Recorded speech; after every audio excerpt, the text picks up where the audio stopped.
Everybody, welcome to Visual Communication Media. My name is Adam Rosetsky. Push to each and every one of you. Happy Saturday. Hope everybody's having a great week and everything.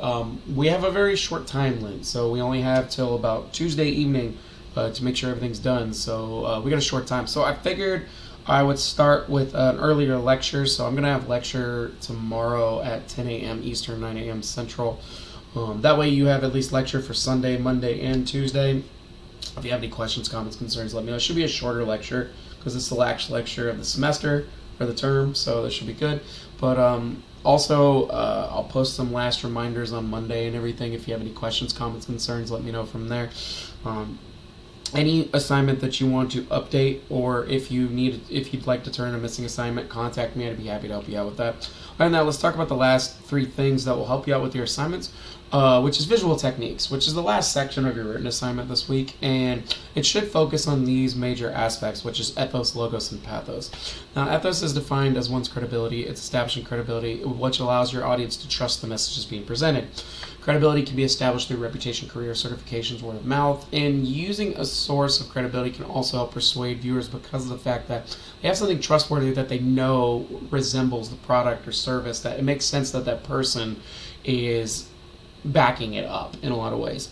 Now, this is a good picture right here of like Superman, drinking milk. Again, even though Superman's a fictional character, Superman's drinking milk to stay stronger. It would make sense that you would drink milk to get stronger as well.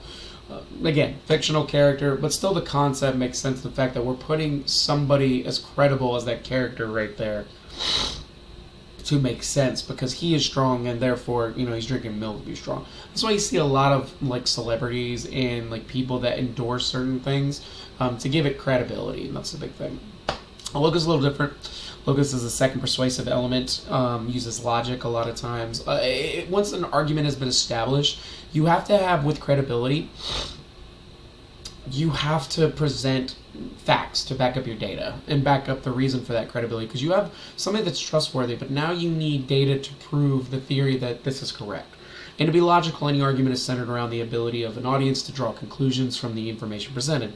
And those conclusions are based on straightforward information and concise data that helps you bring facts, statistics, charts, all the different elements that make it prove that numbers matter. And with numbers there, it helps bring facts to it. A/B comparisons, results of research, data, these are all elements that really tie into everything and why it matters. Now, the last element is pathos. This is the final appeal that is focused on emotion. This is where you get a lot of places where they put sad people or happy people in order to convince people this is really amazing, or something that you really need to, donate to or anything. Emotion is a persuasive appeal that captures an attention and engages our audience. Pathos most often plays to our senses and memories and experiences. It is a means of connecting with an audience verbally or visually, and it is quite powerful in a lot of different ways. But if you use the right images in the right way, in the context, you can convince some people easily based on triggering their emotions, and that's what we're at. A lot of times we see this a lot with like rage or with sadness in order to commit, because they're testing somebody's ethics a lot of times too. And we'll talk about that later tomorrow, and that'll be good. Other than that, that's all I got. So, hope everybody has a great week. Hope everybody has any issues or any concerns. Contact me. I hope to see everybody tomorrow morning for lecture on that. Be safe, have fun, enjoy, take it easy. See everybody tomorrow. Bye-bye.